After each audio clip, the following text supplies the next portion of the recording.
Unit 2 Gandhi and Ambedkar. നമ്മൾ കഴിഞ്ഞ യൂണിറ്റിൽ എന്താണ് യൂണിറ്റി ആൻഡ് ഡൈവേഴ്സിറ്റി, ഇന്ത്യയിലെ പ്ലൂരാലിറ്റി എങ്ങനെയാണ് മെയിൻറ്റെയിൻ ചെയ്യുന്നത്, ഗാന്ധിജി, അംബേദ്കർ, നെഹ്റു, ടാഗോർ പോലെയുള്ള ഇന്ത്യൻ തിങ്കേഴ്സും ഇന്ത്യൻസും വെസ്റ്റേണേഴ്സ് ആയിട്ടുള്ള Macaulay, James Mills, Max Weber, Karl Marx, Hegel, Engels, Mark Twain ഇവരെല്ലാവരും എങ്ങനെയാണ് ഇതിനെ നോക്കിക്കണ്ടത് എന്ന് നമ്മൾ മനസ്സിലാക്കി. പിന്നെ ഇന്ത്യൻ കോൺസ്റ്റിറ്റ്യൂഷൻ ഈ ഒരു യൂണിറ്റി ആൻഡ് ഡൈവേഴ്സിറ്റി എങ്ങനെയാണ് നോക്കിക്കാണുന്നത്, കോൺസ്റ്റിറ്റ്യൂഷൻ യൂണിറ്റി ആൻഡ് ഡൈവേഴ്സിറ്റിയെ സപ്പോർട്ട് ചെയ്യുന്ന രീതിയിൽ ഒരുപാട് റൂൾസ് ഒക്കെ ഉണ്ട്, ആർട്ടിക്കിൾസ് എല്ലാം നമ്മൾ മെൻഷൻ ചെയ്തു. സോ അങ്ങനെയുള്ള കാര്യങ്ങൾ നമ്മളവിടെ പറഞ്ഞു. ഈ യൂണിറ്റിൽ നമ്മൾ ഫോക്കസ് ചെയ്യാൻ പോകുന്നത് ഗാന്ധിജിയും അംബേദ്കറിനെയും കുറിച്ചാണ്. ഇവർ രണ്ടുപേരുടെയും ഒരു ചെറിയ ബയോഗ്രഫിക്കൽ സ്കെച്ച് നമുക്കിവിടെ പഠിക്കാനുണ്ട്. ഇവരുടെ ഒരു ബർത്ത് എവിടെയായിരുന്നു, ഇവരുടെ ഏർലി ലൈഫ് എങ്ങനെയായിരുന്നു, ഇവർ എവിടെ നിന്നാണ് എഡ്യൂക്കേഷൻ നേടിയത്, ഇവരെ ഒരു ഫ്രീഡം സ്ട്രഗിളിന്റെ അല്ലെങ്കിൽ ഈ ഒരു മൂവ്മെന്റ്സിന്റെ ഭാഗമാവുന്നത് വരെയുള്ള അവരുടെ കുറച്ച് കാര്യങ്ങൾ നമുക്ക് നോക്കാനുണ്ട്. ഇവർ രണ്ടുപേരുടെ ഒരു പൊളിറ്റിക്കൽ അപ്രോച്ച് എങ്ങനെയായിരുന്നു. ഗാന്ധിജിയുടെ കാര്യം പറയുമ്പോൾ നോൺ വയലൻസ്, സത്യാഗ്രഹ, അദ്ദേഹം സെക്യുലറിസത്തെ നോക്കിക്കണ്ട രീതി, നാഷണലിസത്തെ നോക്കിക്കണ്ട രീതി പോലെയുള്ള കാര്യങ്ങൾ പഠിക്കാനുണ്ട്. ഇവർ രണ്ടുപേരും, ഗാന്ധിജിയും അംബേദ്കറും, അധസ്ഥിതർക്ക് വേണ്ടി അല്ലെങ്കിൽ ലോവർ ക്ലാസ് എന്ന് പറയുന്ന ഒപ്രസ്ഡ് ആയിട്ടുള്ള ഗ്രൂപ്പുകൾക്ക് വേണ്ടി, മാർജിനലൈസ്ഡ് ഗ്രൂപ്പ്സിന് വേണ്ടി ഫൈറ്റ് ചെയ്തിട്ടുണ്ട്. പക്ഷെ അതിന്റെ ഇടയിൽ ചില വ്യത്യാസങ്ങളുണ്ട്. ഗാന്ധിജിയുടെ ഒപ്പീനിയൻസ് ആയിരുന്നില്ല പലപ്പോഴും അംബേദ്കർക്ക്. ഇത് തമ്മിലുള്ള വ്യത്യാസം എന്താണ്, ഗാന്ധിജി എന്താണ് പറഞ്ഞത്, അംബേദ്കർ എന്താണ് പറഞ്ഞത്, ഇവർ രണ്ടുപേരും എങ്ങനെയാണ് മാർജിനലൈസ്ഡ് ഗ്രൂപ്പ്സിനെ നോക്കിക്കണ്ടത്, സോഷ്യൽ ഇൻക്ലൂഷനെ കുറിച്ച് ഇവരുടെ ഒപ്പീനിയൻസ് എന്താണ്, ഇത്രയും കാര്യങ്ങളാണ് നമുക്ക് ഇവിടെ പഠിക്കാനുള്ളത്. ഈ യൂണിറ്റിന്റെ ഒബ്ജക്റ്റീവ്സ് വരുന്നതും ഇതൊക്കെ തന്നെയാണ്. ഒന്ന്, ഇവരുടെ പൊളിറ്റിക്കൽ കരിയർ എന്തെന്ന് മനസ്സിലാക്കുക. ഗാന്ധിജിയുടെ സത്യാഗ്രഹ, നോൺ വയലൻസ് പോലുള്ള ടൂൾസിനെ കുറിച്ച് ഒരു മെയിൻ ഐഡിയ എന്തെന്ന് മനസ്സിലാക്കിയെടുക്കുക. ഗാന്ധിജിയുടെ റോള് നാഷണലിസ്റ്റ് മൂവ്മെന്റ്സിൽ, ഇപ്പോൾ quit India movement, civil disobedience movement, non corporation movement, ഈ മൂവ്മെന്റ്സിലെല്ലാം ഗാന്ധിജി എങ്ങനെയാണ് പങ്കെടുത്തത്, അദ്ദേഹത്തിന്റെ പങ്ക് അതിൽ എന്ത് എന്ന് മനസ്സിലാക്കുക. ഇവർ രണ്ടുപേരുടെയും വിഷൻ, മാർജിനലൈസേഷനെ കുറിച്ച് അല്ലെങ്കിൽ സോഷ്യൽ ഇൻക്ലൂഷനെ കുറിച്ച് ഇവരുടെ ഒരു വിഷൻ എന്ത് എന്ന് മനസ്സിലാക്കുക. ഫൈനലി അംബേദ്കറിന്റെ ഒരു സോഷ്യോ പൊളിറ്റിക്കൽ ഫിലോസഫി എന്തായിരുന്നു. അംബേദ്കറിനെ നമ്മൾ പലപ്പോഴും ഒരു ദളിത് ലീഡർ എന്ന രീതിയിൽ മാത്രമേ നോക്കി കാണാറുള്ളൂ. അതിനപ്പുറത്തേക്ക് അംബേദ്കർ ആരൊക്കെയാണ് അല്ലെങ്കിൽ എന്തെല്ലാമായിരുന്നു അംബേദ്കർ എന്ന് മനസ്സിലാക്കുക. ഇത്രയും കാര്യങ്ങൾ ഒബ്ജക്റ്റീവ്സിൽ വരുന്നത്. സോ നമുക്ക് സ്റ്റാർട്ട് ചെയ്യാം. നമുക്കിവിടെ രണ്ടുപേരുടെയും, ഗാന്ധിജിയുടെയും അംബേദ്കറുടെയും ഒരു ചെറിയൊരു biographical sketch നോക്കാനുണ്ട്.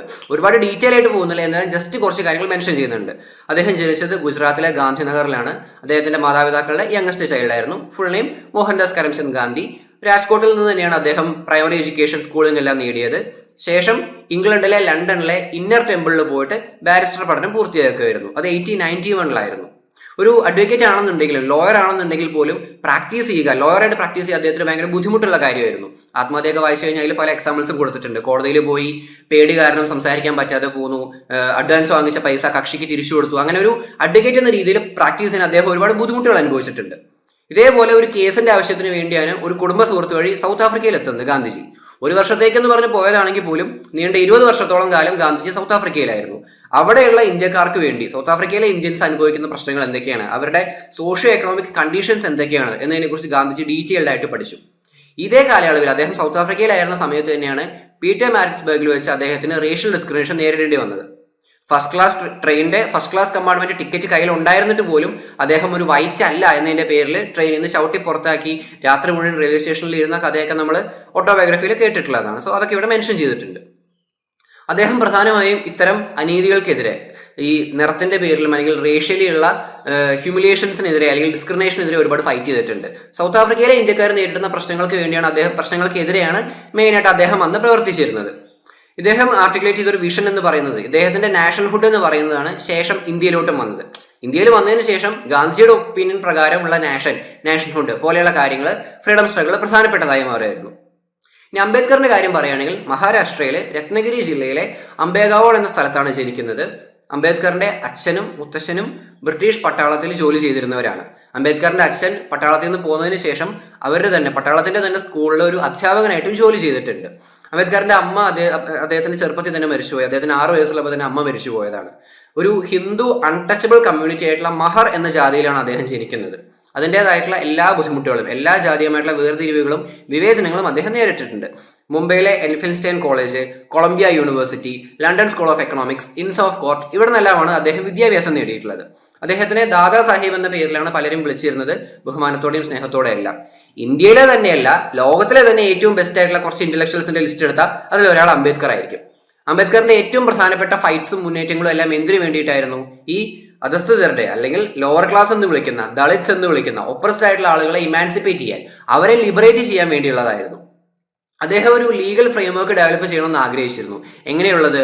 Egalitarian system establish ചെയ്യുന്നതിന് വേണ്ടി.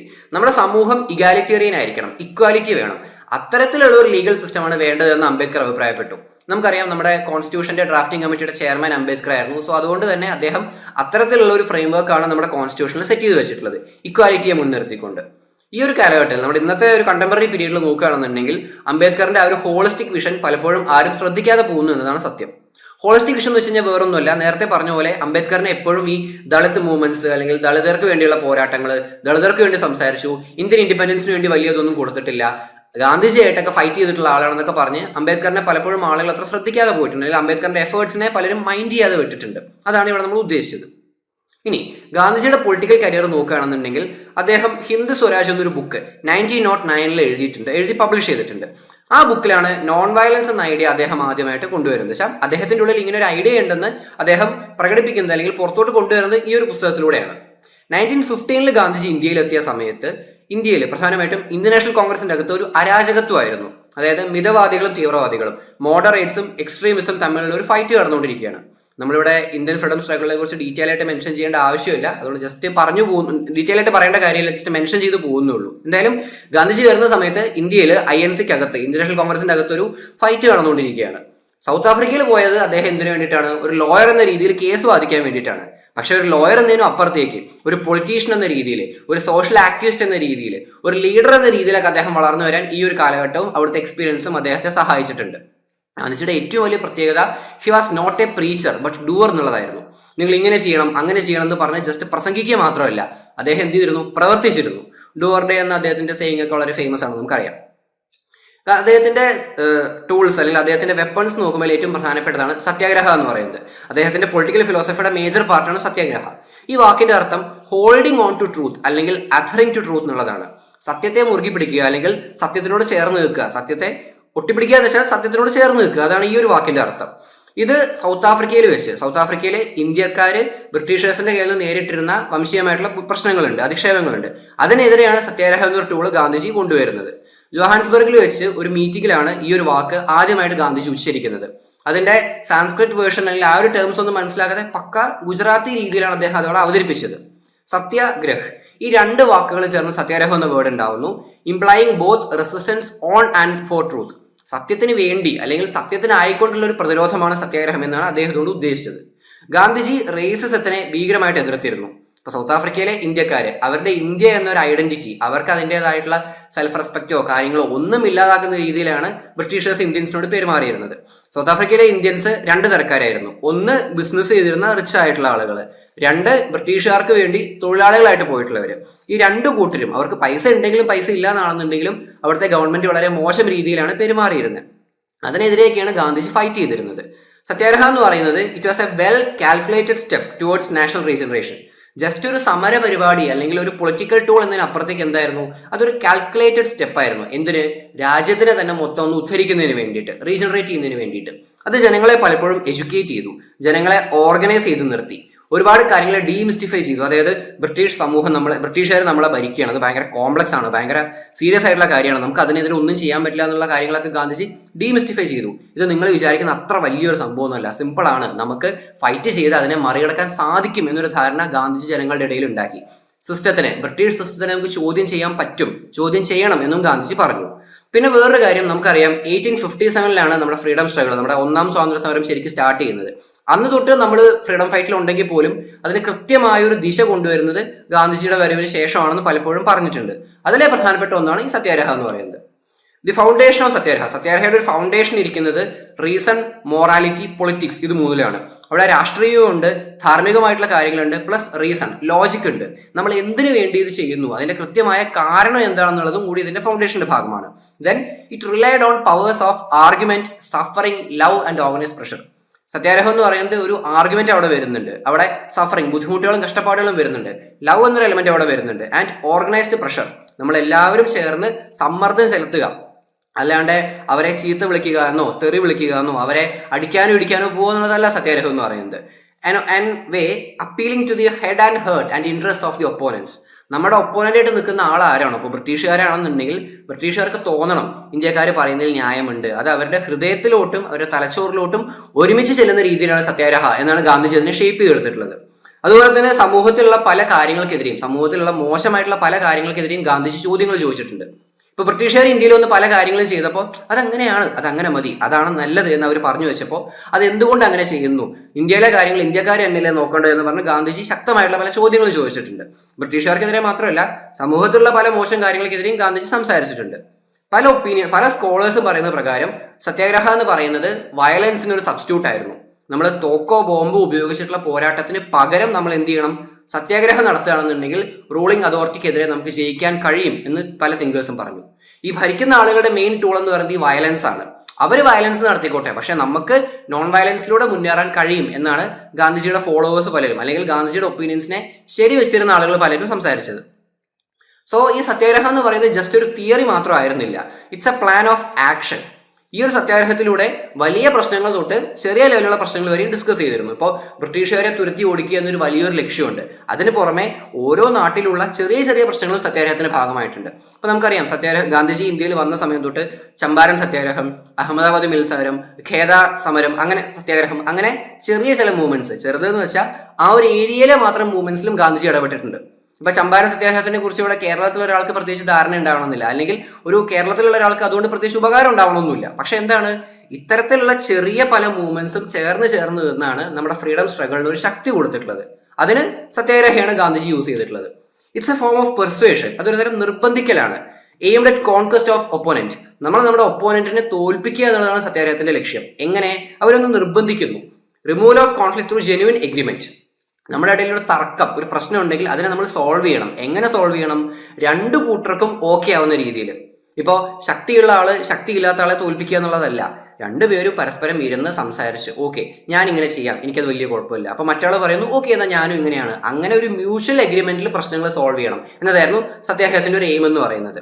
It's a means of achieving, അതൊരു നേട്ടം കൈവരിക്കലാണ്. എങ്ങനെ? Involving powerless or poorest of poor, സമൂഹത്തിലെ ഏറ്റവും ദരിദ്രനായിട്ടുള്ള ആളെയും അല്ലെങ്കിൽ സമൂഹത്തിലെ ഏറ്റവും പവർലെസ് ആയ ഒരു പിടിപാടുകളും അല്ലെങ്കിൽ ഒരു കണക്ഷൻസും ഇല്ലാത്ത ഒരു സാധാരണ മനുഷ്യനെയും ഉൾക്കൊള്ളിക്കുന്ന രീതിയിലുള്ള ഒരു മുന്നേറ്റമായിരിക്കണം സത്യാഗ്രഹ എന്ന് ഗാന്ധിജി പറഞ്ഞു. ഗാന്ധിജി എല്ലാ അർത്ഥത്തിലും വയലൻസിനെ റിജക്ട് ചെയ്തിരുന്നു. അദ്ദേഹം പറഞ്ഞത് നമുക്കൊരു പുതിയ മെത്തേഡ് വേണം. ഈ മെത്തേഡ് നമ്മളെ എല്ലാ അർത്ഥത്തിലും ഒന്ന് റീജനറേറ്റ് ചെയ്യണം, നമ്മുടെ ശരീരത്തിനെയും മനസ്സിനെയും ആത്മാവിനെയും എല്ലാം മുന്നോട്ട് കൊണ്ടുവരണം. ഇങ്ങനെ ഒരു മുന്നേറ്റം നമ്മൾ നടത്തുകയാണെന്നുണ്ടെങ്കിൽ നമ്മുടെ പ്രതിയോഗിക്കും അത് മനസ്സിലാവണം.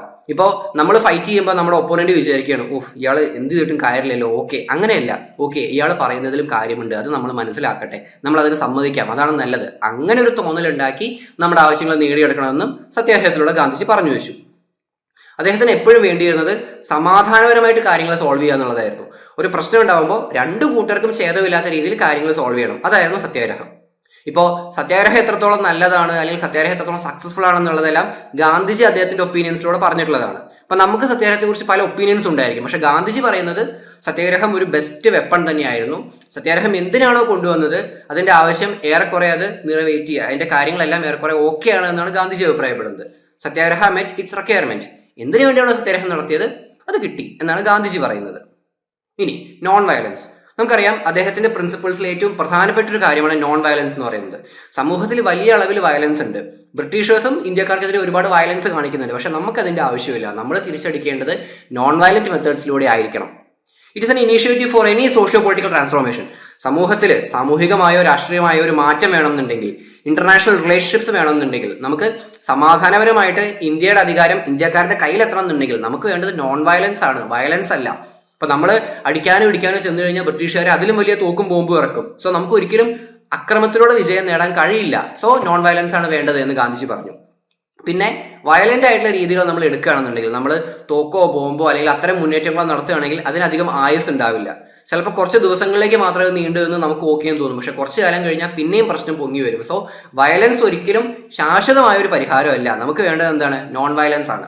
ഈ നോൺ വയലൻസ് ഒരു വലിയ പുതിയ ഫെനോമിനൻ ഒന്നുമല്ല. നോൺ വയലൻസ് ഒക്കെ പണ്ട് മുതലേ ഉള്ള കാര്യം തന്നെയാണ്. പക്ഷേ ഗാന്ധിജി അതിനെ ഒന്നും കൂടി ജനങ്ങളുടെ ഇടയിലോട്ട് കൊണ്ടുവന്നു. The principle of non violence was central in his nationalist mobilisation.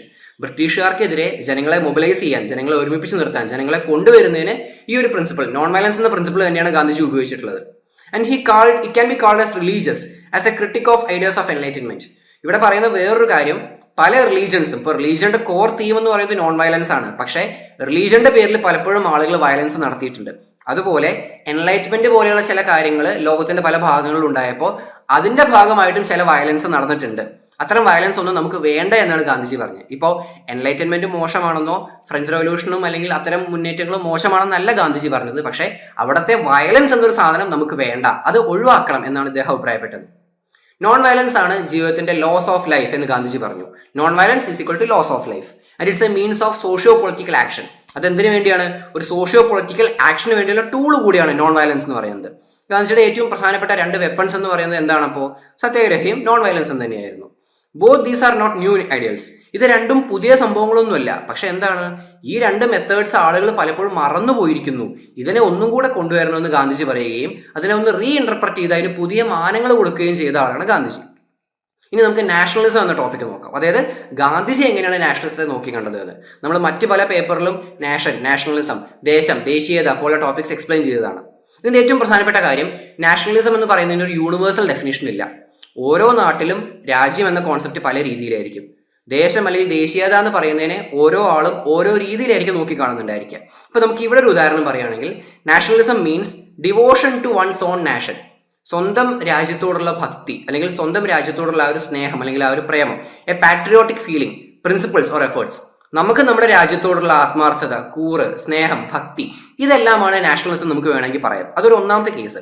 രണ്ടാമത്തെ case, it is A movement favouring political independence in A country. ഒരു രാജ്യത്ത് സ്വാതന്ത്ര്യത്തിന് വേണ്ടി, രാഷ്ട്രീയപരമായ സ്വാതന്ത്ര്യത്തിന് വേണ്ടിയുള്ള ഒരു മുന്നേറ്റമാണ് നാഷണലിസം എന്ന് നമുക്ക് വേണമെങ്കിൽ പറയാം. സോ ഈ 2 രീതിയിൽ നമുക്ക് നാഷണലിസത്തിനെ നോക്കി കാണാൻ കഴിയും. ഇന്ത്യൻ നാഷണലിസം എന്നൊരു ചിന്തയാണ് ഇന്ത്യൻ ഇൻഡിപെൻഡൻസ് മൂവ്മെന്റിനെ മോൾഡ് ചെയ്തത്, ഷേപ്പ് ചെയ്തത്. ഇന്ത്യയുടെ ഐഡിയോളജീസ് എന്തൊക്കെയാണ്, ഇന്ത്യയുടെ പൊളിറ്റിക്സ് എന്തൊക്കെയാണ്, അതിന്റെ എല്ലാം ബേസ് ഇരിക്കുന്നത് എവിടെയാണ്? ഇന്ത്യൻ നാഷണലിസത്തിൽ തന്നെയാണ്. ഈ നാഷണലിസം എന്ന് പറയുന്ന ഒരു മോഡേൺ ഫെനോമിനയാണ്. ഒരു 19th സെഞ്ചുറി സമയം തൊട്ടാണ് ഈ ഒരു ടേം അല്ലെങ്കിൽ ഈ ഒരു കോൺസെപ്റ്റ് ലോകത്താകമാനം പറഞ്ഞു തുടങ്ങിയത്. ഇന്ത്യയിലും ഇതൊരു പുതിയ കോൺസെപ്റ്റ് ആണെന്ന് ഗാന്ധിജി പറഞ്ഞു. According to Gandhiji, nationalism is a modern phenomena based on inclusiveness and non violence. ഗാന്ധിജിയുടെ അഭിപ്രായത്തിൽ നാഷണലിസത്തിൽ എന്താണ് വേണ്ടത്? നോൺ വയലൻസ് വേണം, പ്ലസ് ഇൻക്ലൂസീവ്നെസ് കൂടി വേണം. ഇൻക്ലൂസീവ്നെസ് എന്ന് വെച്ച് കഴിഞ്ഞാൽ എല്ലാവരെയും ഉൾപ്പെടുത്തണം, എല്ലാവരെയും ഇൻക്ലൂഡ് ചെയ്യണം. നമ്മുടെ രാജ്യം എന്നൊരു ഫീൽ വരുമ്പോൾ അവിടെ ഏതെങ്കിലും ഒരു മതത്തിലെ ആളുകൾ മാത്രം പോരാ, അല്ലെങ്കിൽ ഒരു കാസ്റ്റിലെ ആളുകളോ അല്ലെങ്കിൽ ഒരു ക്ലാസ്സിലെ ആളുകളോ മാത്രം പോരാ. സമൂഹത്തിന്റെ എല്ലാ തട്ടിലുള്ള എല്ലാ ആളുകളെയും ഇൻക്ലൂഡ് ചെയ്യിക്കണം. അതാണ് നാഷണലിസം എന്നാണ് ഗാന്ധിജി പറഞ്ഞത്. ഇപ്പൊ ഗാന്ധിജി കൊളോണിയൽസിനെതിരെ ഫൈറ്റ് ചെയ്തിട്ടുണ്ട്, അതേപോലെ തന്നെ മാർജിനലൈസേഷനെതിരെയും ഫൈറ്റ് ചെയ്തിട്ടുണ്ട്. ഇപ്പൊ ഗാന്ധിജി നാഷണലിസത്തിന് വേണ്ടിയിട്ടുള്ള മൂവ്മെന്റ്സ് എന്തൊക്കെ നടത്തി ചോദിച്ചു കഴിഞ്ഞാൽ അതിൽ 2 പ്രധാനമായിട്ട് വരും. ഒന്ന് കൊളോണിയലിസത്തിനെതിരെ, കൊളോണിയലിസത്തിനെതിരെയുള്ളത്. 2 ഈ എന്തിനെതിരെ? മാർജിനലൈസേഷനെതിരെ, അരികുവൽക്കരിക്കുന്നതിനെതിരെയുള്ളതെന്നാണ് അദ്ദേഹം തന്നെ പറഞ്ഞിട്ടുള്ളത്. സത്യാഗ്രഹ, നോൺ വയലൻസ്, സ്വരാജ്, ഇതെല്ലാം അതിന്റെ ഭാഗമായിട്ട് വന്നിട്ടുള്ളതാണ്. ഇതിനെല്ലാം എന്താണ്? ഒരു ഇൻക്ലൂസീവ് നേച്ചർ ഉണ്ട്. എല്ലാവരും വേണം. എല്ലാ നാട്ടിലുള്ള ആളുകളും അല്ലെങ്കിൽ എല്ലാ ജോലി ചെയ്യുന്ന എല്ലാ മതത്തിലുള്ള ആളുകളും എന്തിന്റെ ഭാഗമാണ്?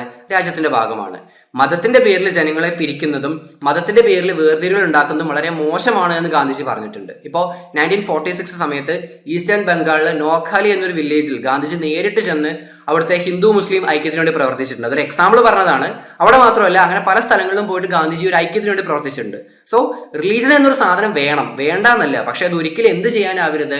നമ്മുടെ നാഷണലിസത്തിനെതിരെ നിൽക്കരുത്, അതുപോലെ ജനങ്ങളുടെ ഇടയിൽ ഒരു ഫൈറ്റ് വരാൻ കാരണമായിരുന്നെന്ന് ഗാന്ധിജി അഭിപ്രായപ്പെട്ടു. ഇനി അദ്ദേഹം സെക്യുലറിസത്തെ കുറിച്ച് എന്താണ് പറഞ്ഞിട്ടുള്ളത് നോക്കാം. ഈ സെക്യുലറിസം എന്ന വാക്കിൻ്റെ അർത്ഥം നമുക്കറിയാം, എന്ത്? മതേതരത്വം എന്ന് പറയുന്നതാണ്. നമ്മുടെ ഭരണഘടനയിൽ എഴുതിയിട്ടുണ്ട് ഇന്ത്യ ഒരു പരമാധികാര സോഷ്യലിസ്റ്റ് മതേതര ജനാധിപത്യ റിപ്പബ്ലിക് ആണെന്നുള്ളത്. സോ ഇന്ത്യയിലെ സെക്യുലറിസവും വെസ്റ്റിലെ സെക്യുലറിസവും, ഇപ്പോൾ ഇന്ത്യയിൽ എങ്ങനെ സെക്യുലറിസം വരുന്നു, യൂറോപ്പിൽ എങ്ങനെ സെക്യുലറിസം വരുന്നു, രണ്ടും തമ്മിൽ വ്യത്യാസമുണ്ട്. ഇന്ത്യയിലെ സെക്യുലറിസം എന്ന് പറയുന്നത് ഇന്ത്യയിലുള്ള എല്ലാ മതങ്ങളെയും ഒന്നായിട്ട് കാണണം. ഒരു മതവും സുപ്പീരിയർ ആണ്, ഒരു മതവും ഇൻഫീരിയർ ആണെന്ന് പറയാൻ പാടില്ല. അതാണ് ഇന്ത്യയിലെ സെക്യുലറിസം. വെസ്റ്റിലെ സെക്യുലറിസം എന്താണെന്ന് വെച്ച് കഴിഞ്ഞാൽ സ്റ്റേറ്റും റിലീജനും 2ആണ്. റിലീജിയൻ ഒരിക്കലും ഭരിക്കുന്നതിന്റെ ഭാഗമാവരുത്, ഭരണകൂടത്തിന്റെ ഭാഗമാവരുത്. അതാണ് വെസ്റ്റിലെ സെക്യുലറിസം എന്ന് പറയുന്നത്. ഗാന്ധിജി സെക്യുലറിസത്തിനെ നോക്കി കണ്ടത് ഒരു മോഡേൺ രീതിയിലായിരുന്നു. റിലീജിയൻ ബേസ്ഡ് പൊളിറ്റിക്സിന് അദ്ദേഹം എതിരായിരുന്നു. അപ്പൊ നമ്മൾ കഴിഞ്ഞ യൂണിറ്റിൽ തന്നെ പറഞ്ഞു, ഗാന്ധിജിയുടെ അഭിപ്രായം എന്താണെന്ന് വെച്ച് കഴിഞ്ഞാൽ ഏത് മതത്തിലുള്ള ആളുകൾക്കും ഇന്ത്യയിൽ താമസിക്കാം.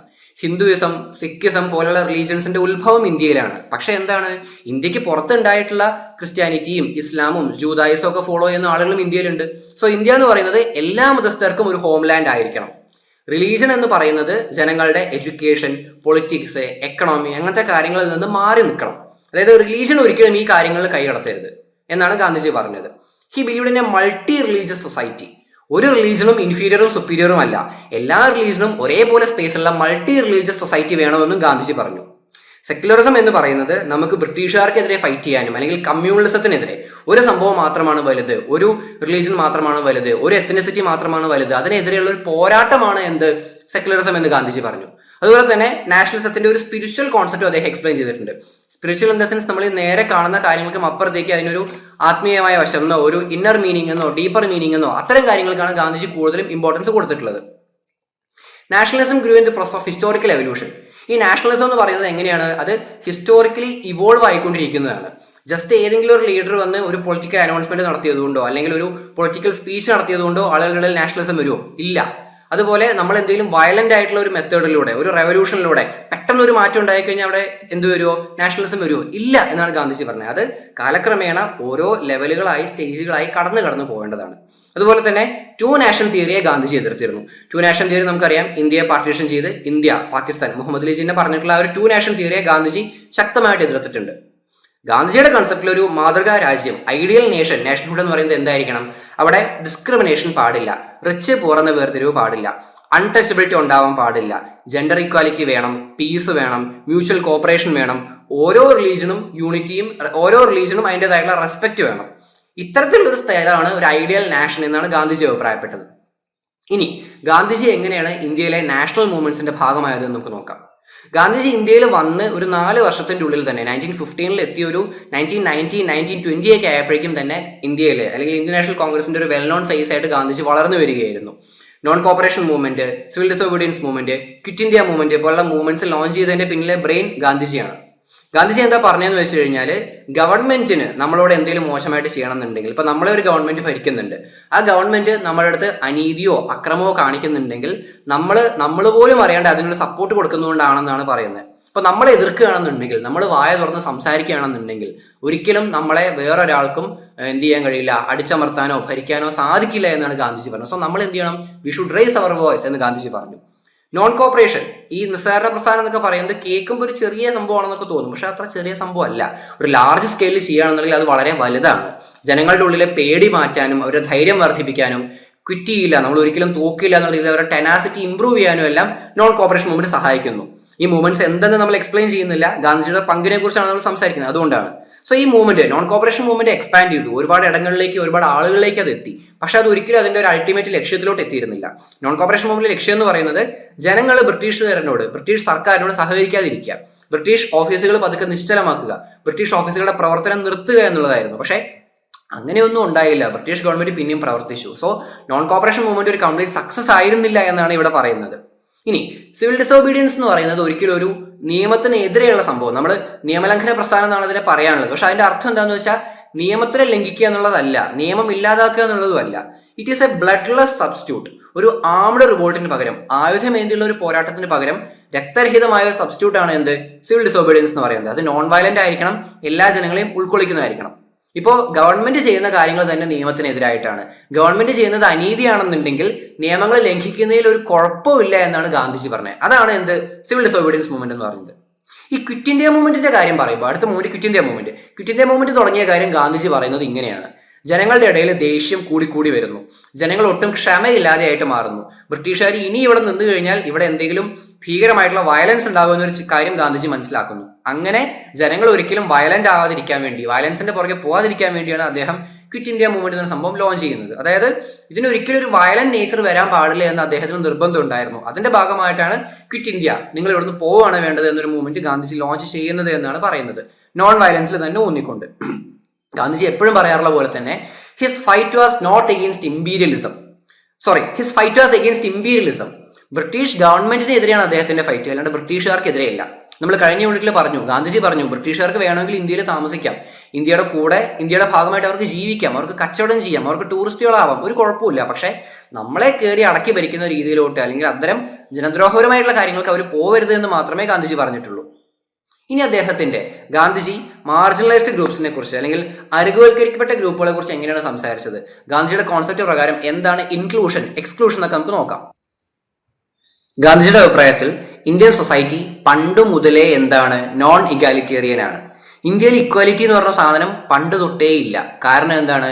ഇവിടെ ജാതിയുടെ പേരിലും ജെൻഡറിന്റെ പേരിലും എത്നിസിറ്റിയുടെ പേരിലും എല്ലാം ജനങ്ങളെ ചൂഷണം ചെയ്യുന്നുണ്ട്, എക്സ്പ്ലോയിറ്റ് ചെയ്യുന്നുണ്ട്. സോ ഈ ഒരു സംഭവം ഇല്ലാതെയാക്കുക. ആളുകളെ ഒരിക്കലും ഒരു മൂലയ്ക്ക് മാറ്റി നിർത്താതെ എല്ലാവരും സമൂഹത്തിന്റെ ഭാഗമായിട്ട് വരണം. മാർജിനലൈസേഷൻ ഒരിക്കലും പാടില്ല എന്ന് ഗാന്ധിജി പറയുകയും അതിനെതിരെ അദ്ദേഹം ഒരു യുദ്ധം പ്രഖ്യാപിക്കുകയും ചെയ്തു. പക്ഷേ ആ ഒരു പോരാട്ടം ഇപ്പോഴും ഗാന്ധിസത്തിന്റെ ഒരു അൺഫിനിഷ്ഡ് ഡ്രീമാണ്. ഇപ്പോൾ ഗാന്ധിസത്തിൽ പല കാര്യങ്ങൾ പറയുന്നുണ്ട്, എഡ്യൂക്കേഷനെ സംബന്ധിച്ച്, എംപ്ലോയ്മെന്റിനെ സംബന്ധിച്ചും ഒക്കെ. പക്ഷേ അതിന്റെ ഒരു അൺഫിനിഷ്ഡ് ഡ്രീമാണ് ഈ മാർജിനലൈസേഷൻ ഇല്ലാതാക്കുക എന്ന് പറയുന്നത്. അത് ഇപ്പോഴും കംപ്ലീറ്റ് ആയിട്ടില്ല. ശരിക്കുള്ള ഒരു ഡെവലപ്മെന്റ് വേണമെന്നുണ്ടെങ്കിൽ എല്ലാ ജനങ്ങളും അതിന്റെ ഭാഗമാണ്. ഇപ്പൊ നമ്മൾ പറയുകയാണ് GDP ഒരുപാട് കൂടി വരുന്നു, നാഷണൽ ഇൻകം കൂടുന്നു എന്നൊക്കെ. പക്ഷേ ഇന്ത്യയിലെ എല്ലാ ജനങ്ങൾക്കും അതുകൊണ്ട് ഉപയോഗം ഉണ്ടെങ്കിൽ, അല്ലെങ്കിൽ എല്ലാവരും പാർട്ടിസിപ്പേറ്റ് ചെയ്താൽ മാത്രമേ അതിൽ കാര്യമുള്ളൂ എന്നാണ് ഗാന്ധിജി അഭിപ്രായപ്പെട്ടത്. എല്ലാവർക്കും എഡ്യൂക്കേഷൻ വേണം, സ്ത്രീകൾക്ക് എംപവർമെന്റ് ഉണ്ടാവണം, ആരോഗ്യസ്ഥിതി മെച്ചപ്പെടണം, യൂത്തിന് എംപ്ലോയ്മെന്റ് കിട്ടണം, അവർക്ക് ജോലി കിട്ടണം. അതുപോലെ തന്നെ എല്ലാ മൈനോറിറ്റീസ് ആയിട്ടുള്ള ആളുകളെയും, റിലീജിയസ് മൈനോറിറ്റീസിനെയും മറ്റ് മൈനോറിറ്റീസിനെയും പങ്കെടുപ്പിക്കണം, കാസ്റ്റ് ഡിസ്ക്രിമിനേഷൻ ഇല്ലാതെയാക്കണം. അതൊക്കെയാണ് അദ്ദേഹത്തിന്റെ പ്രധാനപ്പെട്ട ലക്ഷ്യങ്ങൾ അല്ലെങ്കിൽ ആഗ്രഹങ്ങളായിരുന്നത്. He disliked inherent elitism. ഒരാൾ ജന്മത്തിന്റെ പേരിൽ, ഞാനൊരു വലിയ ഫാമിലിയിൽ ജനിച്ചു, അല്ലെങ്കിൽ ഞാൻ ഇത്ര റിച്ച് ആയിട്ടുള്ള ഒരാളുടെ മകനോ മകളോ ആയിട്ട് ജനിച്ചു, അതുകൊണ്ട് എന്നെ ആളുകൾ റെസ്പെക്ട് ചെയ്യണം, അതുകൊണ്ട് അവർ വലിയ ഗംഭീര ആളുകളാണ്, ആ ഒരു സംഭവത്തിനെ ഗാന്ധിജി സ്ട്രോങ് ആയിട്ട് എതിർത്തിരുന്നു. അതുപോലെ തന്നെ ഇംഗ്ലീഷ് പഠിക്കുന്നതിൽ കുഴപ്പമൊന്നുമില്ല, പക്ഷേ നമ്മുടെ ഒരു കൾച്ചറിനെ അല്ലെങ്കിൽ നമ്മുടേതായിട്ടുള്ള പ്രാദേശിക ഭാഷകൾ ഒഴിവാക്കിക്കൊണ്ട് ഇംഗ്ലീഷ് പഠിക്കുന്നതിനെ ഗാന്ധിജി സ്ട്രോങ് ആയിട്ട് എതിർത്തിരുന്നു. നയി താലീം എന്ന് പറയുന്ന ഒരു എഡ്യൂക്കേഷൻ പോളിസി അദ്ദേഹം കൊണ്ടുവന്നിരുന്നു. അത് ബേസിക് എഡ്യൂക്കേഷൻ എന്നാണ് നയി താലീം എന്ന വാക്കിന്റെ അർത്ഥം. അതാണ് ഗാന്ധിജിയുടെ ഒരു ഇൻക്ലൂസീവ് പോളിസി. അദ്ദേഹം പറയുന്നത് എഡ്യൂക്കേഷൻ എന്ന് പറയുന്നത് ഒരു ഓൾറൗണ്ട് ഡെവലപ്മെന്റ് ആയിരിക്കണം. എന്തിനു വേണ്ടി? ഒരു മനുഷ്യന്റെ അകത്തുള്ള ഏറ്റവും ബെസ്റ്റായ കാര്യങ്ങളെ പുറത്തു കൊണ്ടുവരാൻ എഡ്യൂക്കേഷൻ അയാളെ സഹായിക്കണം. അത് ശാരീരികമായും മാനസികമായും എല്ലാം അതിനെ ഇംപ്രൂവ് ചെയ്യുന്നതായിരിക്കണം. അതായിരിക്കണം എഡ്യൂക്കേഷൻ എന്നാണ് നയ താലീമിലൂടെ ഗാന്ധിജി പറഞ്ഞത്. അതുപോലെ തന്നെ ഏൺ ആൻഡ് ലേൺ എന്നൊരു പോളിസി ഇതിന്റെ ഭാഗമായിട്ടുണ്ട്. ഏൺ ആൻഡ് ലേൺ എന്ന് വെച്ചാൽ ഒരു തരം വൊക്കേഷണൽ ട്രെയിനിങ്. നമ്മൾ പഠിക്കുന്നതിന്റെ ഒപ്പം തന്നെ നമ്മൾ ജോലി ചെയ്യുന്നു, നമുക്ക് വരുമാനം ഉണ്ടാക്കാൻ പറ്റുന്നു. അതിലൂടെ ആളുകൾ സ്വയം പര്യാപ്തരാകുന്നു, അവരുടെ ഉള്ളിലുള്ള ഒരു കോൺഫിഡൻസ് കൂട്ടുന്നു. അങ്ങനെയാണ് ഗാന്ധിജി പറഞ്ഞത്. വൊക്കേഷണൽ എഡ്യൂക്കേഷൻ എന്ന് പറയുമ്പോൾ അതിൽ ഉദ്ദേശിക്കുന്ന കാര്യങ്ങൾ spinning, weaving, pottery, carpentry, animal husbandry, ഇതൊക്കെയാണ്. വില്ലേജസുമായിട്ട് ചേർന്ന് നിന്നുകൊണ്ടുള്ള ഇത്തരം ജോലികളെ പഠിപ്പിക്കുന്ന രീതിയിലുള്ള സ്ഥാപനങ്ങൾ വരണം. അവിടെ മറ്റു രീതിയിലുള്ള എഡ്യൂക്കേഷനും പ്രൊവൈഡ് ചെയ്യണമെന്ന് ഗാന്ധിജി പറഞ്ഞു. ഗാന്ധിജിയുടെ എഡ്യൂക്കേഷൻ പറയുന്നത് എങ്ങനെയായിരുന്നു? വെർണാക്കുലേഴ്സ്, പ്രാദേശികമായിട്ടുള്ള ഭാഷയിലായിരിക്കണം.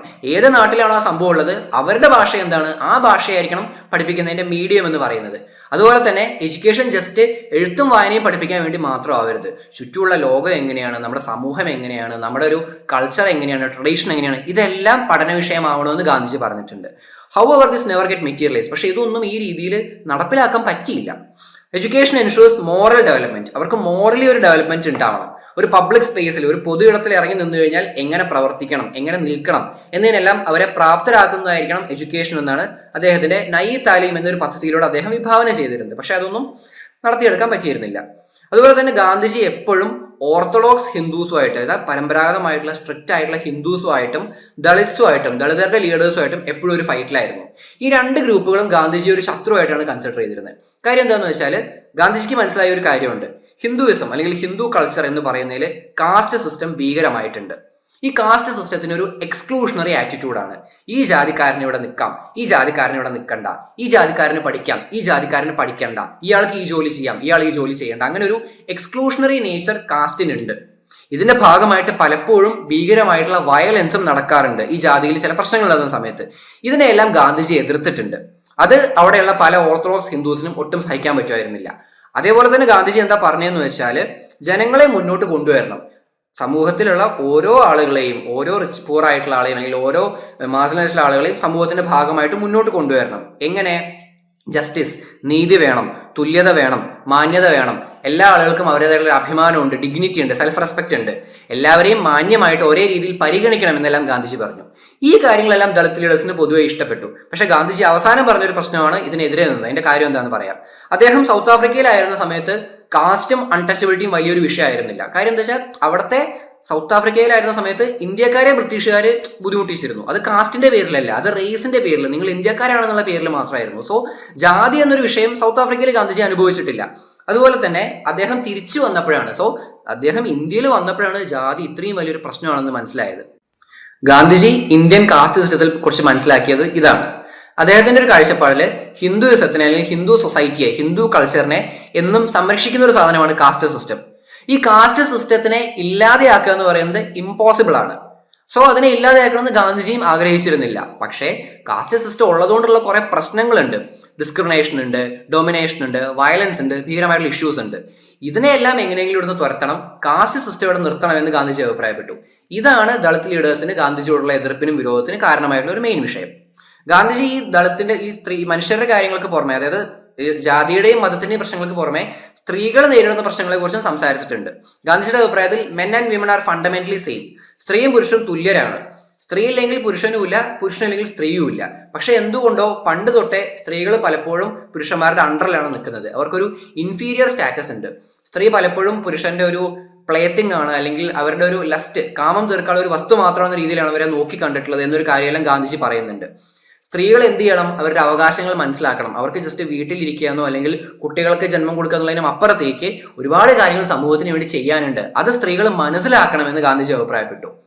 സ്ത്രീകളെ ഒരു വീക്കർ സെക്സ് ആണ്, ഒരു മെയിൽ സുപ്പീരിയർ ആണ്, ഫീമെയിൽ ഇൻഫീരിയർ ആണെന്ന് പറയുന്നത് തെറ്റായിട്ടുള്ള കാര്യമാണെന്നാണ് ഗാന്ധിജി പറയുന്നത്. ഇപ്പോൾ പുരുഷന്മാരെ പോലെ വയലന്റ് ആവാൻ, പുരുഷന്മാരെ പോലെ കൈക്കരുത്ത് യൂസ് ചെയ്ത് ഡൊമിനേറ്റ് ചെയ്യാൻ ചിലപ്പോൾ സ്ത്രീകൾക്ക് പറ്റില്ലായിരിക്കും. പക്ഷെ എന്താണ്, മെന്റൽ സ്ട്രെങ്ത് നോക്കുമ്പോൾ സ്ത്രീ വളരെ സുപ്പീരിയർ ആണെന്ന് ഗാന്ധിജി അഭിപ്രായപ്പെട്ടു. ഇങ്ങനെയാണ് ഗാന്ധിജിയുടെ ഒപ്പീനിയൻ ആയിട്ട് പറയുന്നത്.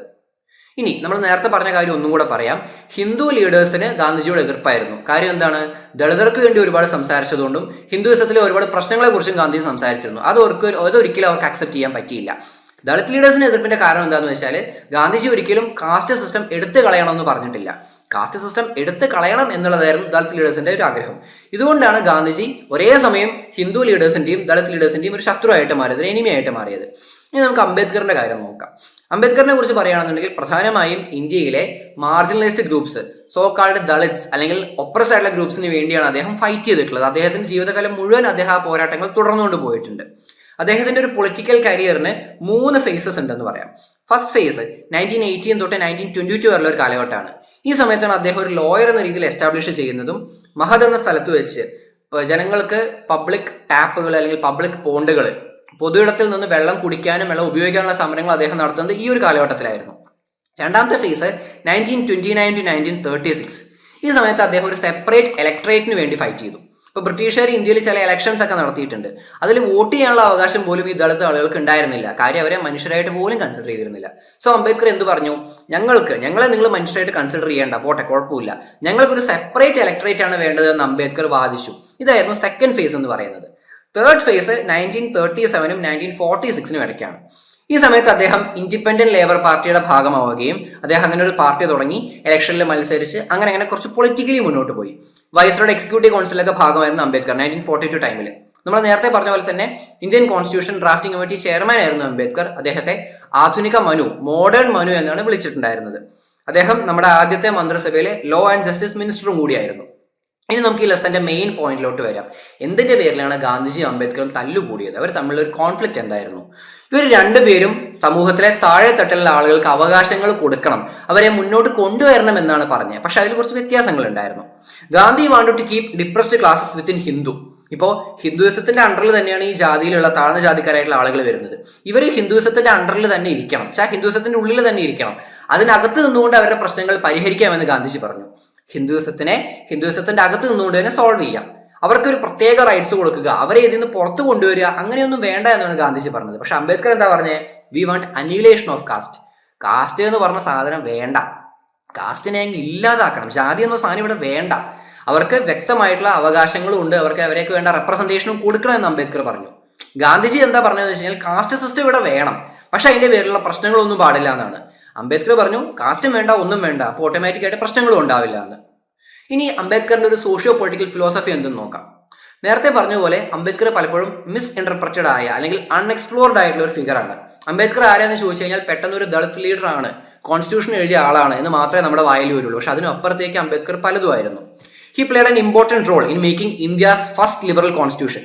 നമ്മുടെ ആദ്യത്തെ കോൺസ്റ്റിറ്റ്യൂഷൻ സെറ്റ് ചെയ്യുന്ന സമയത്ത്, ഡ്രാഫ്റ്റിംഗ് കമ്മിറ്റി ചെയർമാൻ ആയിരുന്ന സമയത്ത് അംബേദ്കർ അത് ദളിതർക്ക് വേണ്ടി മാത്രം ഉണ്ടാക്കിയതാണോ? അല്ല. ഇന്ത്യയിലുള്ള എല്ലാ ജനങ്ങൾക്കും എല്ലാവർക്കും വേണ്ട റൈറ്റ്സ്, ബേസിക് റൈറ്റ്സ് ഉറപ്പുവരുത്തണം. അതിൽ സ്ത്രീകളുടെ കാര്യം വരുന്നുണ്ട്, തൊഴിലാളികളുടെ കാര്യം വരുന്നുണ്ട്, ട്രൈബൽ ഗ്രൂപ്പ്സിന്റെ കാര്യം വരുന്നുണ്ട്. അങ്ങനെ ഇവരെല്ലാവരെയും സപ്പോർട്ട് ചെയ്യുന്ന രീതിയിലായിരിക്കണം നമ്മുടെ ഭരണഘടന എന്നാണ് അംബേദ്കർ പറഞ്ഞത്. He was A scholar as much as A politician. ഒരു പൊളിറ്റീഷ്യൻ ആണ് എന്ന് പറയുന്നതിന് അപ്പുറത്തേക്ക് അദ്ദേഹം ഒരു സ്കോളർ ആയിരുന്നു. ഒരുപാട് ടോപ്പിക്സിനെ കുറിച്ച് ഒരുപാട് ബുക്സ്, എൻഡ്ലെസ് ബുക്സ് അദ്ദേഹം എഴുതിയിട്ടുണ്ട്. Provided A scholarly interpretation of caste system എങ്ങനെയാണ് ഇന്ത്യയിലും ബ്രിട്ടീഷ് ഇന്ത്യയിലും പാകിസ്ഥാൻ ഈ റീജിയൻസിലെല്ലാം എങ്ങനെയാണ് കാസ്റ്റ് സിസ്റ്റം എക്സിസ്റ്റ് ചെയ്യുന്നത്, ഈ ഏരിയാസിലെല്ലാം ഒരു സോഷ്യോ പൊളിറ്റിക്കൽ സെറ്റപ്പ് എങ്ങനെയാണെന്ന് അദ്ദേഹത്തിന്റെ പുസ്തകത്തിൽ എഴുതിയിട്ടുണ്ട്. അതിന് പുറമെ untouchability, comparative constitutionalism, minority and federalism, culture and politics, anthropology, history, law, religion, society, അങ്ങനെ ഒരുപാട് ടോപ്പിക്സിനെ കുറിച്ച് അദ്ദേഹം ബുക്സ് എഴുതിയിട്ടുണ്ട്. അദ്ദേഹത്തിന്റെ പ്രധാനപ്പെട്ട ചില ബുക്സ് നോക്കുകയാണെന്നുണ്ടെങ്കിൽ annihilation of caste, the Buddha and his Dhamma, the Buddha and future of his religion, അങ്ങനെ ഒരുപാട് ബുക്സ് അദ്ദേഹം എഴുതിയിട്ടുണ്ട്. He often disagreed with Gandhi regarding social issues, inequalities. ഇപ്പൊ ഗാന്ധിജി പറഞ്ഞ ചില കാര്യങ്ങൾ അംബേദ്കറും സമ്മതിച്ചു. ഓക്കെ, നമ്മൾ താഴെത്തട്ടുള്ള ആളുകളെ മുന്നോട്ട് കൊണ്ടുവരണം. എങ്ങനെ? അവരുടെ അവകാശങ്ങൾ എങ്ങനെയായിരിക്കണം എന്നാണോ ഗാന്ധിജി പറഞ്ഞത്, അങ്ങനെ അല്ല എന്നാണ് അംബേദ്കർ പറഞ്ഞത്. അതിലായിരുന്നു അവരുടെ മെയിൻ വിഷയം ഉണ്ടായിരുന്നത്. 20th സെഞ്ചുറിയിലാണെന്നുണ്ടെങ്കിലും ഇപ്പോഴാണെന്നുണ്ടെങ്കിലും അവർക്ക് ന്യായമായിട്ടുള്ള അവകാശങ്ങൾ കൊടുക്കണം. അതിന് ഗാന്ധിജി പറയുന്ന പോലെ കാസ്റ്റ് സിസ്റ്റം മെയിൻറ്റെയിൻ ചെയ്യുകയല്ല വേണ്ടത്, കാസ്റ്റ് സിസ്റ്റം എടുത്തു കളയാണ് വേണ്ടത് എന്ന് അംബേദ്കർ പറഞ്ഞു. അദ്ദേഹത്തിന്റെ നോളജ് എന്ന് പറയുന്നത്, അദ്ദേഹത്തിന്റെ അറിവ്, അംബേദ്കറിന്റെ അറിവ് പലപ്പോഴും നമ്മുടെ ട്രഡീഷണൽ ഓർത്തഡോക്സ് ചിന്തകൾക്ക് അപ്പുറം നിൽക്കുന്നതായിരുന്നു. നമ്മുടെ സമൂഹത്തിൽ കാലങ്ങളായിട്ട് വേരൂന്നി നിൽക്കുന്ന സൂപ്പർസ്റ്റിഷൻസ്, അന്ധവിശ്വാസങ്ങൾക്കെതിരെ അല്ലെങ്കിൽ സമൂഹത്തിലുള്ള മോശമായിട്ടുള്ള ദുരാചാരങ്ങൾക്കെതിരെ അംബേദ്കർ സംസാരിച്ചിട്ടുണ്ട്. അദ്ദേഹത്തിന്റെ ഒരു ഇന്റലക്ച്വൽ അല്ലെങ്കിൽ ഒരു പൊളിറ്റിക്കൽ സ്ട്രഗിൾ എന്ന് പറയുന്നത്, പോരാട്ടങ്ങൾ എന്ന് പറയുന്നത് പലപ്പോഴും ഈ ഗ്രൂപ്പുകളെ എല്ലാം മുന്നോട്ട് കൊണ്ടുവരിക എന്നതിന്റെ പോലെ തന്നെ ഒരു ഇൻക്ലൂസീവ് സിസ്റ്റം കൊണ്ടുവരാനുമായിരുന്നു. അതായത് ഇവരെല്ലാവരും സമൂഹത്തിന്റെ ഭാഗമായിട്ട് നിൽക്കണം. നിന്റെ ജാതി ഇതാണ്, നിന്റെ മതം ഇതാണെന്ന് പറഞ്ഞ് ഒരിക്കലും ഒരാളെ തഴയാൻ പാടില്ല എന്നാണ് അംബേദ്കർ പറഞ്ഞത്. His political philosophy also includes real human problems and issues. സമൂഹത്തിലെ സാധാരണക്കാരായ മനുഷ്യരെ, ജസ്റ്റ് ദളിതിന്റെ ഇഷ്യൂസ് എന്ന് പറയുന്നതിനപ്പുറത്തേക്ക് സാധാരണക്കാരനായ ഒരു മനുഷ്യൻ, അയാൾ റിച്ച് ആയാലും വേണ്ടില്ല, പോറായാലും വേണ്ടില്ല, ദളിതായാലും വേണ്ടില്ല, വേറെ ആയാലും വേണ്ടില്ല, അവർ ഓരോരുത്തർക്കും ഇഷ്യൂസ് എന്തൊക്കെ വരാം എന്നതിനെ കുറിച്ച് അംബേദ്കർ പഠിച്ചിട്ടുണ്ട്. അദ്ദേഹം പറയുന്ന ഒരു മെയിൻ പോയിന്റ് ആണ് human minds R always changing, evolving. ഒരു മനുഷ്യൻ എന്ന് പറയുന്നത് ഓരോ കാലഘട്ടം കഴിയുമ്പോഴും ഓരോ അനുഭവങ്ങൾ കിട്ടി മാറി മാറി വന്നുകൊണ്ടിരിക്കുന്ന ഒരാളാണ്, ഒരു വ്യക്തിയാണ്. ഒരു വ്യക്തിക്ക് എന്ത് ചെയ്യണം അല്ലെങ്കിൽ എങ്ങനെയാണ് റിയാക്ട് ചെയ്യേണ്ടത് എന്നതിനെക്കുറിച്ച് കൃത്യമായിട്ടുള്ള ഒരു ധാരണ ഉണ്ടായിരിക്കും. അതിനെ നമ്മൾ ഒരിക്കലും തടയാൻ കഴിയില്ല. ഓരോ മനുഷ്യനും കൃത്യമായിട്ട് തുല്യമായിട്ട് അവകാശങ്ങൾ കൊടുക്കണം. നീ ഈ ജാതിയിൽ ജനിച്ചു, അതുകൊണ്ട് നീ പഠിക്കണ്ട.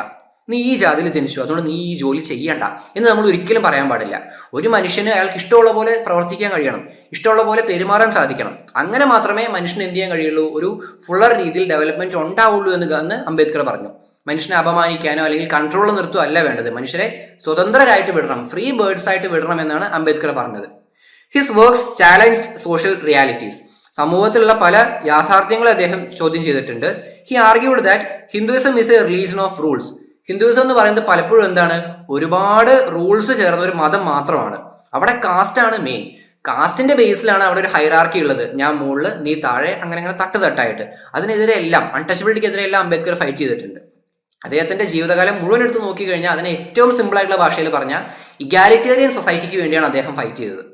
ഇപ്പോൾ ഗാന്ധിജി എന്ന് പറയുമ്പോൾ പെട്ടെന്ന് നമ്മൾ നോൺ വയലൻസ്, സത്യാഗ്രഹം എന്നൊക്കെ പറയുന്ന പോലെ അംബേദ്കർ എന്ന് പറയുമ്പോൾ നമ്മൾ പെട്ടെന്ന് ഓർമ്മ വരേണ്ട വാക്ക് ഇഗാലിറ്റേറിയൻ സൊസൈറ്റി എന്നതാണ്. സമൂഹം എങ്ങനെയായിരിക്കണം, ഇക്വാലിറ്റി ഉള്ളതായിരിക്കണം, എല്ലാവർക്കും നീതിയുള്ള ഒരു സംഭവമാണ് വേണ്ടത് എന്ന് അംബേദ്കർ അഭിപ്രായപ്പെട്ടു. ഇനി അംബേദ്കർ എങ്ങനെയാണ് ഈ ഒരു മാർജിനലൈസ്ഡ് ഗ്രൂപ്പ്സിനെ നോക്കിക്കണ്ടതെന്ന് നമുക്ക് നോക്കാം. അംബേദ്കർ പറയുന്നത് ഇങ്ങനെയാണ്, മാർജിനലൈസേഷൻ, ഈ അരികുവൽക്കരണം എന്ന് പറയുന്നത് സമൂഹത്തിൽ ഉണ്ടാവുന്ന ഒരു മാൻമെയ്ഡ് സംഭവമാണ്. മനുഷ്യന്റെ സൃഷ്ടിയാണ് ഈ അരികുവൽക്കരണം എന്ന് പറയുന്നത്. മനുഷ്യനാണ് തീരുമാനിക്കുന്നത് ഇയാൾ വലുത്, ഇയാൾ ചെറുത്, ഇയാൾ മെയിൻ സ്ട്രീമിൽ നിൽക്കട്ടെ, ഇയാൾ മാറി നിൽക്കട്ടെ എന്ന് പറയുന്നത്. ഈ ഒരു സംഭവം, ഈ ഒരു മാർജിനലൈസേഷൻ എന്ന സംഭവം ഇന്ത്യയിലുള്ള ജാതി, മതം, ജെൻഡർ, റേസ്, എത്നിസിറ്റി പോലെയുള്ള ഡിഫറൻസസ് കാരണം ഇപ്പോഴും മുന്നോട്ട് പോയിക്കൊണ്ടിരിക്കുകയാണ്. അപ്പൊ നമുക്ക് എല്ലാവർക്കും അറിയാം മാർജിനലൈസേഷൻ മോശമാണ്, നമ്മൾ ഒരിക്കലും ഒരാളെ മാറ്റി നിർത്താൻ പാടില്ല. പക്ഷേ ഇന്ത്യയിലുള്ള ജാതി, മതം, ഈ എത്നിസിറ്റി, ജെൻഡർ, ഈ കാര്യങ്ങളെല്ലാം എന്ത് ചെയ്യുന്നു, ഇപ്പോഴും അതിനെ മുന്നോട്ട് കൊണ്ടുപോയിക്കൊണ്ടിരിക്കുന്നു. It ലെജിറ്റിമൈസസ് exploitation. ജനങ്ങളെ ചൂഷണം ചെയ്യുന്നത്, ജനങ്ങളുടെ ഇടയിൽ ഇക്വാലിറ്റി ഇല്ലാതെ ആക്കുന്നത്, ജനങ്ങളെ ഡിവൈഡ് ചെയ്യുന്നത്, ജനങ്ങളെ ഒരിക്കലും മുന്നോട്ട് പോകാൻ സമ്മതിക്കാതെ തടയുന്നത്, ഇതെല്ലാം നല്ലതാണ് എന്ന രീതിയിലാണ് ഈ ഒരു കാര്യങ്ങൾ പോകുന്നതെന്ന് അംബേദ്കർ അഭിപ്രായപ്പെട്ടു. അദ്ദേഹം ഇതിനെല്ലാം പൊളിച്ചെഴുതാനാണ് ശ്രമിച്ചത്. മാർജിനലൈസേഷനെ കംപ്ലീറ്റ് ആയിട്ട് ഇല്ലാതെയാക്കണം. ജനങ്ങളുടെ ഓരോ ഇഷ്യൂവും എടുത്തെടുത്ത് പഠിക്കണം, അവർക്ക് എപ്പോഴും പുതിയ പുതിയ അവസരങ്ങൾ കൊടുക്കണം, ജനങ്ങൾക്ക് പുതിയ സാധ്യതകൾ എന്തെന്ന് മനസ്സിലാക്കിക്കണം എന്നെല്ലാം അംബേദ്കർ പറഞ്ഞു. അംബേദ്കർ പറഞ്ഞ ഏറ്റവും മെയിൻ ആയിട്ടുള്ള ഒരു പോയിന്റ് ആണ് marginalisation exists when a person or community is being denied or cut off from social relations. ഒരു വ്യക്തിയെ അല്ലെങ്കിൽ ഒരു ഗ്രൂപ്പിനെ സമൂഹത്തിൽ നിന്ന് നമ്മളങ്ങ് മാറ്റി നിർത്തുകയാണ്, ഇല്ലാതെയാക്കുകയാണ്. നിങ്ങളിവിടെ നിൽക്കണ്ട, നിങ്ങളിവിടെ വേണ്ട, നിങ്ങൾ സമൂഹത്തിന്റെ ഇതിന്റെ ഭാഗമാവണ്ട, നിങ്ങളൊരു അമ്പലത്തിന്റെ അകത്ത് കയറണ്ട, അല്ലെങ്കിൽ നിങ്ങളൊരു പൊതു ടാപ്പിൽ നിന്ന് വെള്ളം എടുക്കണ്ട, നിങ്ങളൊരു ലൈബ്രറിക്ക് അകത്ത് കയറണ്ട, ഒരു സ്കൂളിന്റെ അകത്ത് കയറണ്ട, ഒരു ബസ്സിൽ കയറി സഞ്ചരിക്കാൻ നിങ്ങൾക്ക് സ്വാതന്ത്ര്യമില്ല എന്നൊക്കെ പറഞ്ഞുകൊണ്ട് ഒരാളെയോ ഒരു ഗ്രൂപ്പിനെയോ നമ്മൾ മാറ്റി നിർത്തുകയാണെന്നുണ്ടെങ്കിൽ അതാണ് മാർജിനലൈസേഷൻ എന്നാണ് സിമ്പിൾ ആയിട്ട് അംബേദ്കർ പറഞ്ഞത്. It's A state of disappearance of A community or A person. അതൊരു വ്യക്തിയുടെ അല്ലെങ്കിൽ ഒരു സമൂഹത്തിന്റെ തന്നെ എന്താണ്, ഡിസപ്പിയറൻസ് ആണ്, അവരങ്ങ് അപ്രത്യക്ഷമായി പോകുന്ന പോലെയാണ്. According to Ambedkar, caste discrimination വരാതിരിക്കണം എന്നുണ്ടെങ്കിൽ 3 കാര്യങ്ങൾ നമ്മൾ ഉറപ്പുവരുത്തണം. 1, ഇക്വൽ ആയിട്ടുള്ള കാര്യങ്ങൾ വേണമെങ്കിൽ ഇക്വാലിറ്റിയെ സപ്പോർട്ട് ചെയ്യുന്ന റൈറ്റ്സ് വേണം. എല്ലാവർക്കും തുല്യമായിട്ടുള്ള അവകാശങ്ങളാണ് എന്നൊരു സംഭവം വേണം. 1. 2, ഈ അവകാശങ്ങളെ ആരെങ്കിലും ഹനിക്കുകയാണെന്നുണ്ടെങ്കിൽ, ഈ അവകാശങ്ങൾക്ക് എന്തെങ്കിലും പ്രശ്നം വരികയാണെന്നുണ്ടെങ്കിൽ അതിനെതിരെ നിൽക്കാനുള്ള ചില പ്രിവെന്റീവ് റൈറ്റ്സ് നമ്മൾ കൊണ്ടുവരണം. 3, റിസർവേഷൻ പോളിസി പോലെ ഇപ്പോൾ താഴെത്തട്ടിലുള്ള ഇക്വാലിറ്റി ഇല്ലാത്ത ആളുകളെ മുന്നോട്ട് കൊണ്ടുവരുന്നതിന് വേണ്ടി റിസർവേഷൻ പോലെയുള്ള പ്രോ ആക്റ്റീവ് മെഷേഴ്സ് വേണം. ഇങ്ങനെയെല്ലാം നമുക്ക് എന്ത് ചെയ്യാൻ കഴിയും, ഈ ഒരു പ്രശ്നങ്ങളെ, കാസ്റ്റ് ഡിസ്ക്രിമിനേഷനെ ഇല്ലാതെയാക്കാൻ കഴിയും എന്ന് അംബേദ്കർ അഭിപ്രായപ്പെട്ടു. ഈ പറയുന്ന നിയമങ്ങൾ ഉണ്ടെങ്കിലാണ് നമ്മുടെ നാട്ടിൽ എന്തുണ്ടാവൂ, ഇക്വാലിറ്റി ഉണ്ടാവൂ, അൺടച്ചബിലിറ്റി ഇല്ലാതെയാവൂ, പണ്ട് തൊട്ടേയുള്ള കാസ്റ്റ് ബേസ്ഡ് ഇഷ്യൂസ് എല്ലാം ഒഴിവാക്കാൻ പറ്റൂ എന്ന് അംബേദ്കർ പറഞ്ഞു. നിയമം വഴി അല്ലെങ്കിൽ നമ്മൾ കൃത്യമായ ഒരു ചട്ടക്കൂട് വഴി ഇതിനെല്ലാം ഫൈറ്റ് ചെയ്യണം എന്നാണ് അംബേദ്കർ പറഞ്ഞത്. അദ്ദേഹം സോഷ്യൽ ജസ്റ്റിസ് എന്നൊരു ആശയം എപ്പോഴും മുന്നോട്ട് വെക്കുകയായിരുന്നു. അദ്ദേഹത്തിന്റെ സോഷ്യൽ ജസ്റ്റിസ് എന്ന ഐഡിയയിലുള്ളത് ടോട്ടൽ ഇൻക്ലൂഷൻ ആണ്. എങ്ങനെ? ജനങ്ങൾക്ക് ലിബർട്ടി, ഇക്വാലിറ്റി, ഫ്രട്ടേണിറ്റി, സ്വാതന്ത്ര്യം, സമത്വം, സാഹോദര്യം. ഫ്രഞ്ച് റവല്യൂഷന്റെ സെയിം ഐഡിയയിൽ തന്നെ അത് അദ്ദേഹം കോൺസ്റ്റിറ്റ്യൂഷനിലോട്ട് ഉൾപ്പെടുത്തിയിട്ടുണ്ട്. ഇത് 3ഉം നമ്മുടെ ജനങ്ങൾക്ക് കിട്ടണം. അങ്ങനെയാണെങ്കിൽ നമുക്ക് എന്തുണ്ട്, നീതിയുണ്ട്, സമൂഹത്തിൽ നീതി ഉറപ്പുവരുത്താൻ കഴിയും എന്ന് അംബേദ്കർ പറഞ്ഞു. അദ്ദേഹം ഒരു പ്രോഗ്രസീവ് ആയിട്ടുള്ള മനുഷ്യനായിരുന്നു. പ്രോഗ്രസീവ് ഇൻ ദ സെൻസ്, നമ്മൾ എന്ത് കാര്യങ്ങളിലും ഒരു റേഷണലിസ്റ്റ് തോട്ട് വേണം, നമ്മൾ ലോജിക്കിന്റെ ബേസിൽ വേണം കാര്യങ്ങൾ ചെയ്യാൻ. അതേപോലെ മനുഷ്യനെ ബുദ്ധിമുട്ടിക്കുന്ന, മനുഷ്യനെ ഉപദ്രവിക്കുന്ന രീതിയിലാവരുത് ഒരു കാര്യങ്ങളും, ഒരു ആചാരങ്ങളും, ഒരു റിലീജനും എന്ന് അംബേദ്കർ പറഞ്ഞു. അദ്ദേഹം പറയുന്ന ഏറ്റവും മെയിൻ പോയിന്റ്, അംബേദ്കറിന്റെ സ്റ്റഡീസിലെ ഏറ്റവും മെയിൻ ആയിട്ടുള്ള പോയിന്റ് ആണ് ഇനി പറയാൻ പോകുന്നത്. In A social system A man's status is based on merits and achievements. ഒരു മനുഷ്യന്റെ സ്റ്റാറ്റസ് തീരുമാനിക്കുന്നത് അയാളുടെ കഴിവുകളും അയാളുടെ നേട്ടങ്ങളും ആയിരിക്കണം. അല്ലാണ്ട് അയാളുടെ ഫാമിലി എന്താണ്, അയാളുടെ കാസ്റ്റ് എന്താണെന്നുള്ളത് ആവരുത്. ഒരു ഫാമിലിയിൽ ജനിച്ചതുകൊണ്ട് മാത്രം അയാൾ ഒരു വലിയ സംഭവമാവുന്നു, ഒരു ഫാമിലിയിൽ ജനിച്ചുകൊണ്ട് മാത്രം അയാൾ ഒന്നും അല്ലാത്തവനാവുന്നു, അങ്ങനെ നമ്മൾ ഒരിക്കലും കാണാൻ പാടില്ല. ഇന്നത്തെ സമൂഹത്തിൽ ഒരാളുടെ മെറിറ്റ്, അതുപോലെ അയാളുടെ അച്ചീവ്മെന്റ്സ്, ഇത് രണ്ടുമായിരിക്കണം സ്റ്റാറ്റസ് തീരുമാനിക്കപ്പെടേണ്ടത് എന്ന് അംബേദ്കർ പറഞ്ഞു. അദ്ദേഹം മാസ് മീഡിയയെ കുറിച്ച് സംസാരിക്കുന്നുണ്ട്. ന്യൂസ് പേപ്പേഴ്സ്, റേഡിയോ, അന്ന് നിലനിന്നിരുന്ന മാസ് മീഡിയ ജനങ്ങളെ എങ്ങനെ മൊബിലൈസ് ചെയ്യുന്നു എന്നതിനെ കുറിച്ച് അംബേദ്കർ സംസാരിച്ചിട്ടുണ്ട്. അദ്ദേഹം എഡ്യൂക്കേഷനെ നോക്കി കണ്ടത് എങ്ങനെയാണ്, as A tool for Liberation of individual. Education എന്ന് പറയുന്നത് എടുത്തും വായനയും പഠിക്കുക എന്നുള്ളതല്ല, ഒരു ജോലി കിട്ടാൻ വേണ്ടിയുള്ള എഡ്യൂക്കേഷൻ ഒന്നുമല്ല, മറിച്ച് എന്തിനു വേണ്ടിയിട്ടുള്ളതാണ്, സമൂഹത്തിൽ ഭീകരമായിട്ടുള്ള മാറ്റങ്ങൾ കൊണ്ടുവരുന്നതിനും ഒരു മനുഷ്യന് ട്രൂവസ്റ്റ് സെൻസിൽ സ്വാതന്ത്ര്യം കിട്ടാനും എഡ്യൂക്കേഷൻ വേണം എന്നാണ്. ഇപ്പോൾ ഒരാൾ താഴ്ന്ന ജാതിയിൽ പിറന്നതാണ്, അയാൾ എഡ്യൂക്കേഷൻ അറ്റൈൻ ചെയ്തില്ലെങ്കിൽ അയാൾ ആ ജാതിയിൽ തന്നെ കിടന്നു, അല്ലെങ്കിൽ അതിന്റെ കഷ്ടത അനുഭവിച്ച് അങ്ങനെ ഇരിക്കും. അതിന് പകരം എഡ്യൂക്കേറ്റഡ് ആവുകയാണെന്നുണ്ടെങ്കിൽ, ലോകത്തെ അറിഞ്ഞ് ലോകത്തിന് സാധ്യതകൾ ഉപയോഗിക്കാൻ പറ്റിയാൽ മാത്രമേ സമൂഹത്തിൽ മാറ്റങ്ങൾ ഉണ്ടാവൂ എന്ന് അംബേദ്കർ പറഞ്ഞു. സ്ത്രീകളുടെ കാര്യം അംബേദ്കർ പറഞ്ഞതാണ്. സ്ത്രീകൾ പലപ്പോഴും ബുദ്ധിമുട്ടുകൾ അനുഭവിക്കുന്നുണ്ട്, അവരുടെ കഷ്ടതകൾ അനുഭവിക്കുന്നുണ്ട് എന്നൊക്കെ പറഞ്ഞിട്ട്. സോ ഇത്രയും കാര്യങ്ങളാണ് ഈ ലെസണിലുള്ളത്. നമ്മൾ ഗാന്ധിജിയെക്കുറിച്ചും അംബേദ്കറിനെ കുറിച്ചും ഡീറ്റെയിൽ ആയിട്ട് സംസാരിച്ചു. ഗാന്ധിജിയുടെ കാര്യം പറയുമ്പോൾ നോൺ വയലൻസ്, സത്യാഗ്രഹ, പീസ് പോലെയുള്ള കാര്യങ്ങൾ വരുന്നുണ്ട്. അംബേദ്കറിന്റെ കാര്യം പറയുമ്പോഴും ഈ കാര്യങ്ങൾ വരുന്നതിന് പകരം അംബേദ്കർ കുറച്ചും കൂടെ ദളിത് ആളുകളെയാണ് കൂടുതൽ ഫോക്കസ് ചെയ്തത്. എന്നാൽ പോലും അദ്ദേഹം ഒരു വലിയ സ്കോളർ ആയിരുന്നു, ഒരു ഗ്രേറ്റ് ഹ്യൂമൻ ബീയിങ് ആയിരുന്നു എന്നാണ് ഫാക്ട്. ഇവർ രണ്ടുപേരും, ഗാന്ധിജിയും അംബേദ്കറും, ഇൻക്ലൂഷന് വേണ്ടി, എല്ലാവരും സമൂഹത്തിന്റെ ഭാഗമാവണം എന്നതിനു വേണ്ടി ആഗ്രഹിച്ചവരാണ്. പക്ഷെ അതിന്റെ വ്യത്യാസം എന്താണെന്ന് വെച്ചാൽ, ഗാന്ധിജി ഒരിക്കലും കാസ്റ്റ് സിസ്റ്റം ഇല്ലാതെയാക്കണമെന്ന് പറഞ്ഞിട്ടില്ല. കാസ്റ്റ് സിസ്റ്റം ഇവിടെ നിലനിന്നോട്ടെ എന്ന് തന്നെ ഗാന്ധിജി പറഞ്ഞു. പക്ഷെ അംബേദ്കർ എന്താ പറഞ്ഞേ, കാസ്റ്റ് സിസ്റ്റത്തിനെ എടുത്തു കളയണം, അല്ലാണ്ട് കാസ്റ്റിന്റെ അകത്ത് നമുക്ക് ശരിയാക്കാം, മാറ്റം വരുത്താം എന്ന് പറയുന്നതിൽ ലോജിക്കില്ല എന്നുള്ളതാണ്. ഇത്രയും കാര്യങ്ങളാണ് ലെസണിലുള്ളത്.